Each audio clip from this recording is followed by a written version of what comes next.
गुरुदेव भगवान की जय। बोलो जय सिया राम, जय जय सिया राम। सिया राम मैं सब जग जानी, करहो प्रणाम जोरी जुग पानी। बंदहु गुरु पद पदुम परागा, सुरुचि सुबास सरस अनुरागा। जे गुरु पदयम बुझय अनुरागी, ते लोकहूँ बे दहूँ बड़ भागी। पापी हूँ जाकर नाम सुमीरी है, सुमीरी सुमीरी भव सागर तरी हैं।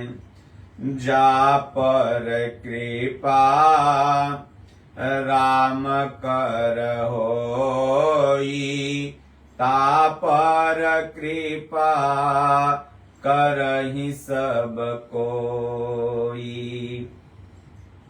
सज्जनों, आज के भगवत चर्चा में बहुत ही एक प्यारा भजन है कि जब उस राम नाम में हमारा आपका मन लग जाता है तो उस समय भगवान की भक्ति का क्या मतलब होता है, कैसे हमारा भाव भगवान में अडिग रहता है और ये मन क्या चाहता है, तमाम इस भजन में जिक्र है। पहले हम सब लोग भजन का श्रवण कर लें, उसके बाद फिर भजन का अर्थ समझेंगे। राम ए राम रटन लागी जीभिया, रटन लागी जीभिया, रटन लागी जीभिया। राम ही राम रटन लागी जीभिया। अखिया कहे रामा हरि दर्शन करबै, अखिया कहे हरि दर्शन करबै रामा। कनवा कहे हम सुनब पुराण, जपन लागी जीभिया। राम ही राम जपन लागी जीभिया। कनवा कहे रामा सुनबै गीता, पौआ कहे हम तीरथ जइबे रामा। पौआ कहे हम तीरथ जइबे रामा। हथवा कहे हम करब कछु दान, जपन लागी जीभिया। रटन लागी जीभिया। राम ही राम रटन लागी जीभिया। सकल सुकृत फल सकल सुकृत कर, बाद फल हेतु सिय राम पद सहज सनेहु। पल पल छीन पल पल छीन छीन, हरि जी को ध्यान, रटन लागी जीभिया। राम ही राम रटन लागी जीभिया। राम ही राम जपन लागी जीभिया। भगवान की कृपा से जब गुरु मिल जाते हैं और गुरु के द्वारा शिष्य को मंत्र मिल जाता है, तो वह शिष्य उस मंत्र का जाप करने लगता है। जैसा पूज्य गुरुदेव भगवान बताते हैं कि जाप की विधि वैखरी मध्यमा पश्यंती परा है, और ओम राम शिव में से यही एक मंत्र है, और इसमें से किसी एक का, चाहे आप राम जपते हैं तो राम राम, ओम जपते हैं तो ओम ओम, शिव जपते हैं तो शिव शिव का इस जीभा से रटन करना चालू कर दीजिए, क्योंकि वैखरी में जीभा से ही भगवान का नाम जपा जाता है। गोस्वामी तुलसीदास जी कहते हैं कि जिस मुख से भगवान का जिस जीभा से भगवान का नाम न लिया जाए, परमात्मा का नाम न लिया जाए, वो जीभ कैसी है तो कहें वो जीभ दादुर के मेढक के जीभ के समान है।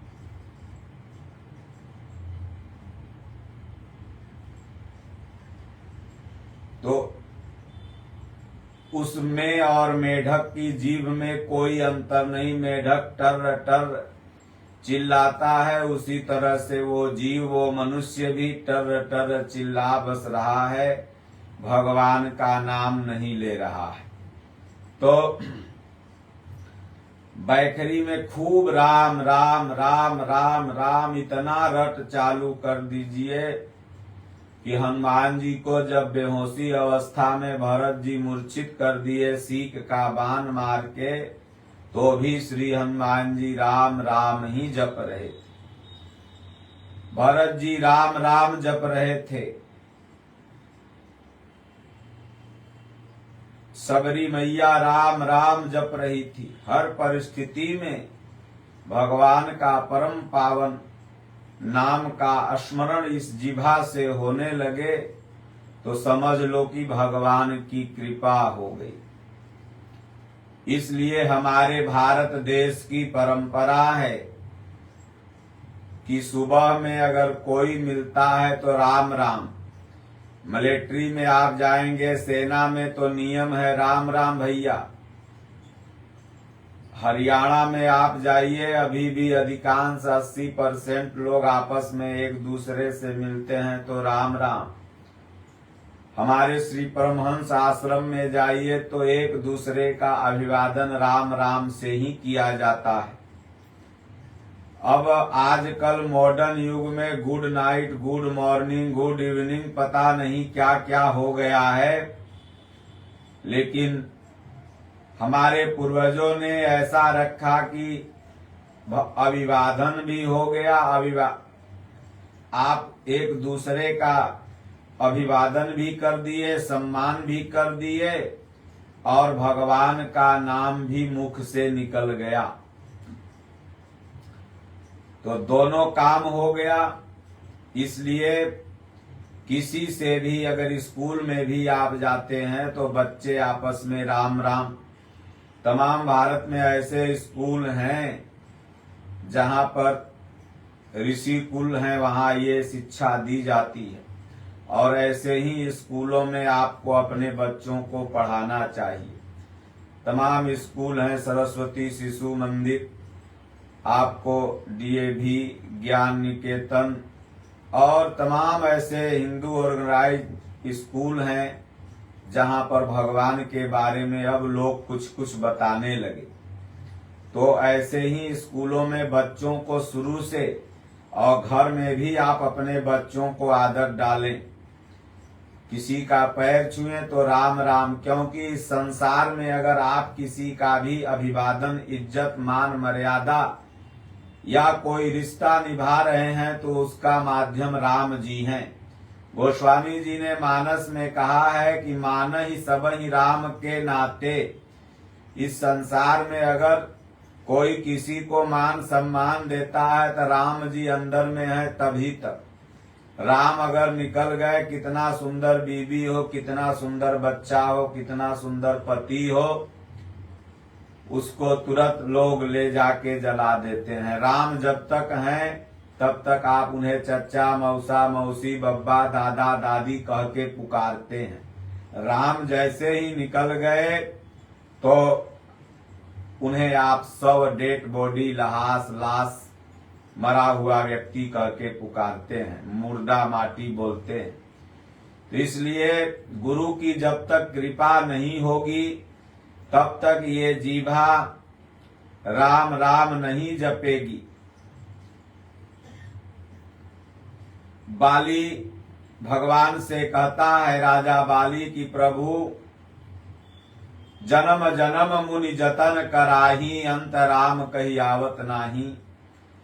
जन्म जन्म तक मुनि लोग जतन करते हैं, फिर भी अंत समय में जीभा पर राम नाम शब्द नहीं आता है। और आप तो मेरे सामने भगवान खड़े हैं, किसी जन्म का पुण्य पुरुषार्थ है, आपकी कृपा है, तो इसलिए अब आपकी कृपा से ये जीभा राम ही राम रटन लागी जिभिया। और जब राम राम जिभिया जब रटने लगती है तो आंख का क्या भाव होता है। जो आंख अभी सुंदर सुंदर विषयों का दर्शन कर रही है, वह आंख सीधे कहने लगती है कि अरे इस नश्वर संसार को क्या देख रहे हो। अखिया कहे हरि दर्शन करबै रामा, अखिया कहे हरि दर्शन करबै रामा। सो तीक्ष्ण जैसा भाव हो जाएगा कि कब प्रभु का दर्शन हो जाए। कहते हैं सुतीक्षण जी कि भगवान न कोई पुण्य है, न जोग है, न जप है, न तप है, बस आपकी कृपा से ही आपका दर्शन हो रहा है। माता मीरा जैसा भाव हो जाएगा कि हरि दर्शन को अखिया प्यासी। कबीर साहब का भाव हो जाएगा। भगवान बुद्ध, राम भगवान, कृष्ण भगवान, जितने भी महापुरुष हुए, सबके अंदर जो साधक का एक ही भाव होगा कि कब प्रभु का दर्शन हो जाए। भगवान बुद्ध को दर्शन हो गया, कहें अब शरीर नहीं रखें, तो एक ही भाव रहेगा आंख का, ये दुनिया को नहीं देखेगी। ये जो बहिर्मुखी देख रही थी अब अंदर मुखी हो गई, अब अंदर भगवान को ढूंढ रही है। सुतीक्षण महाराज कहते हैं कि नहीं सत्संग जोग जप जागा, अनहि दृढ़ चरण कमल अनुरागा। बस भगवान आपकी कृपा से इन आंखों का भाग्य है कि आपका दर्शन हो गया। जैसे भगवान हृदय में चतुर्भुज रूप दिखावा, तैसे हड़बड़ा के ताके तो प्रभु खड़े हो गए, सामने खड़े थे। तो इसलिए कान का क्या भाव हो जाता है। जो कान खूब फिल्मी भजन सुन रहा था, न जाने क्या क्या विषयोत्तेजक आवाज सुन रहा था, उस कान को ये आवाजें जहर जैसी लगने लगती है।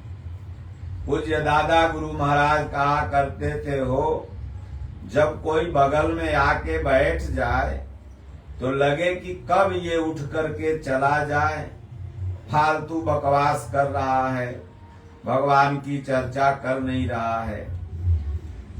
और अभी जब तक आपका मन भक्ति में नहीं लगा है, गुरु की कृपा नहीं हो रही है, तो किसी की शिकवा, किसी की शिकायत सुनने में मन लगेगा।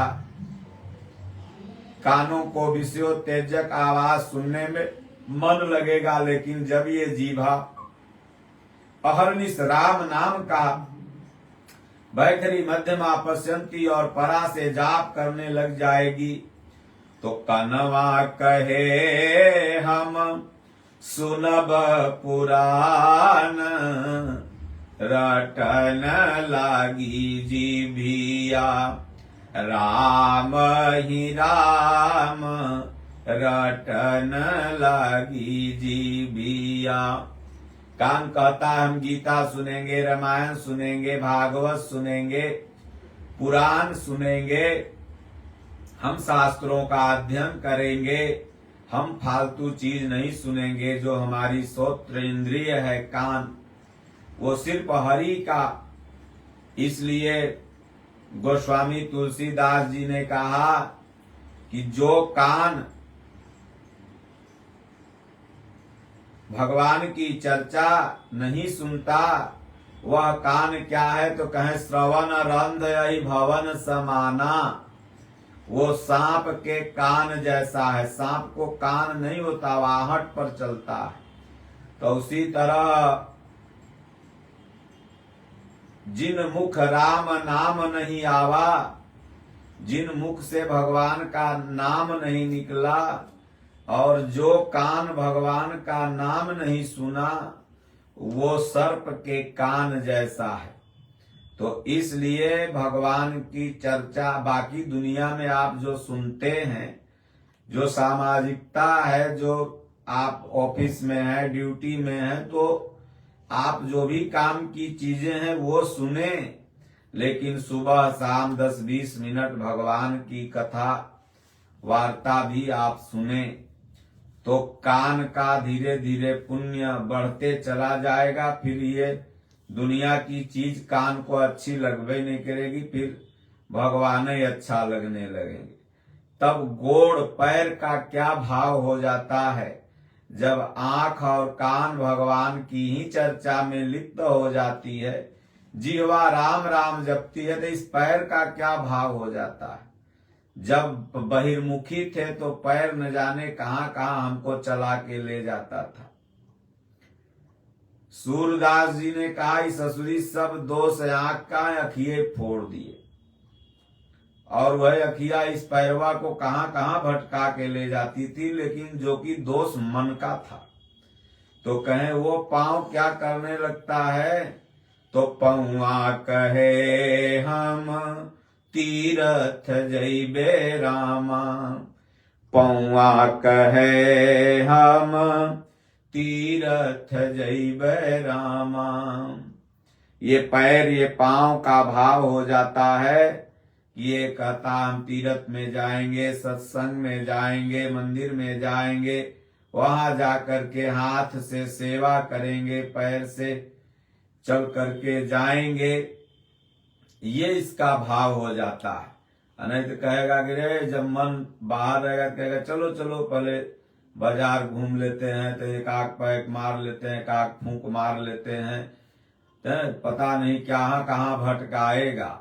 और कहते हैं उसके बाद इस हाथ का क्या भाव हो जाता है, तो हथवा कहे हम करब कछु दान, जपन लागी जीभिया रटन लागी जीभिया, राम ही राम रटन लागी जीभिया।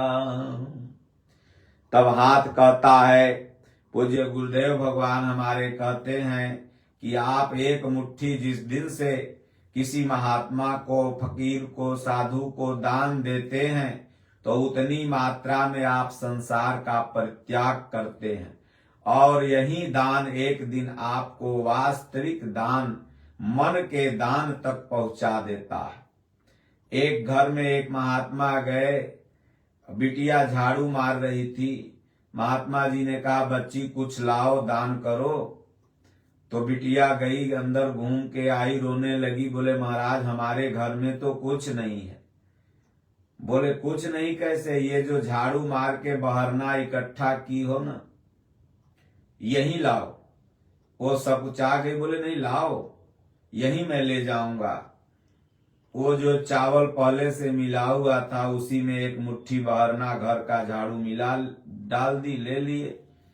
आश्रम में आए, चेलवा कहे महाराज इतना गंदा चावल कौन दे दिया, बताइए।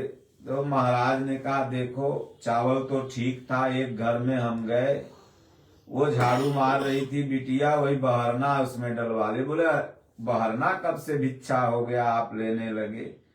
बोले वो गरीब थी, उसके पास कुछ नहीं था, तो वही बहरना हमने ले लिया। बोले बहरना आपने क्यों लिया, दूसरे घर चले जाते? बोले नहीं, अगर मैं आज उससे कुछ नहीं लेता तो उसकी देने की प्रवृत्ति मर जाती, और कल फिर अगर उसके पास हो भी जाता, कोई महात्मा कोई साधु जाता तो वो कह देती बाबा है नहीं मेरे पास कुछ।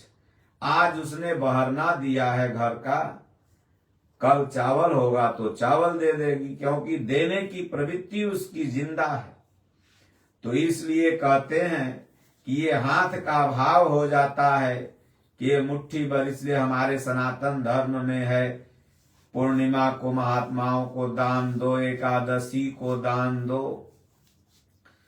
अपनी क्षमता और भाव के अनुसार लोग दूध भिक्षा दिया ही करते हैं, आश्रमों में ले जाके दान पर ही पूरा संतों का भोजन व्यवस्था टिका हुआ। भगवान बुद्ध भी भिक्षाटन किए थे अपने जीवन में। आकाश वृत्ति और भिक्षा वृत्ति, तो आकाश वृत्ति हमारे दादा गुरु महाराज की थी और तमाम महापुरुषों की भिक्षा वृत्ति रही। दोनों वृत्तियां श्रेष्ठ हैं, भगवान जिसको जिस माध्यम से रखें। हमारे दादा गुरु महाराज ने कहा जो हमको भगवान साधु बनाए तो भगवान व्यवस्था करें। और आज जहां भी परमहंस आश्रम है, दादा गुरु महाराज परमहंस परमानंदी महाराज स्वामी जी की कृपा से आकाश वृत्ति से कोई कमी नहीं रहता। तो कहते हैं हथवा करब कछु दान, फिर ये हाथ दान करने लगता है। और एक दिन ऐसा आता है कि जैसे राजा जनक ने अष्टावक्र को अपना मन दान दे दिया, उसी तरह से साधक भगवान को अपना, गुरु को अपना मन ही दान कर देता है। कहें तेरा तुझको अर्पण क्या लागत है मोह। तो सकल सुकृत कर फल एहूं, सीय राम पद सहज सनेहूं। तो इसलिए जब सारे पुण्यों का आपको फल उदय होता है, फल मिलता है। तीर्थ व्रत जो भी आप करते हैं ना, जोग जब यज्ञ व्रत दान, ये जितना भी पुण्य कर्म आप करते हैं, जब उसका फल उदय होता है तो क्या मिलता है? तो सीय राम पद सहज सनेहूं, सीता राम जी के चरणों में सहज स्नेह हो जाता है। तब ये जीभा क्या करने लगती? जब सहज स्नेह हो गया तो पल पल छीन पल पल छीन छीन हम करब हरि जी को ध्यान। फिर भगवान में ध्यान लग जाता है। मन दान हो गया तो जैसे जनक जी का ध्यान लग गया, एक निष्ठ हो गए, विदेह की अवस्था में प्राप्त हो गए। वो ध्यान लग गया, समाधि में पहुंच गया। यम नियम आसन प्राणायाम प्रत्याहार धारणा ध्यान समाधि की अवस्था में आ गई। तो रटन लागी जीभिया राम ही राम, रटन लागी जीभिया। जब गुरु भगवान की कृपा हो जाती है, क्योंकि गुरु ही मंत्र देते हैं, गुरु ही कृपा करके भगवत पथ में लगाते हैं। हरि ने जन्म दियो जग माही, गुरु ने आवागमन छुड़ाही। तब ये जीभा सिर्फ भगवान का नाम लेने लगती है। अकारण व्यर्थ की वार्तालाप, इसलिए पूज्य गुरुदेव भगवान कहा करते हैं कि श्वास श्वास में राम कहू, वृथा श्वास जनि खो, ना जाने इस श्वास की आवनी हो न हो। ये जब श्वास आ रही है तो जब नाम जपो, अगली श्वास आएगी कि नहीं आएगी इसकी कोई गारंटी नहीं। अगली सुबह देखोगे कि नहीं देखोगे, सपना सपना ही रह जाएगा। मन सपना के महल बनावे, ये रोज सपना के महल बनाता है, रोज टूटता है। तो इसलिए मन के बात मन ही में रह जाएगा। तो खूब भगवान का नाम सुबह शाम 10-20 मिनट जपना चाहिए। इसी में सबका कल्याण है। बोलिए श्री सद्गुरुदेव भगवान की जय।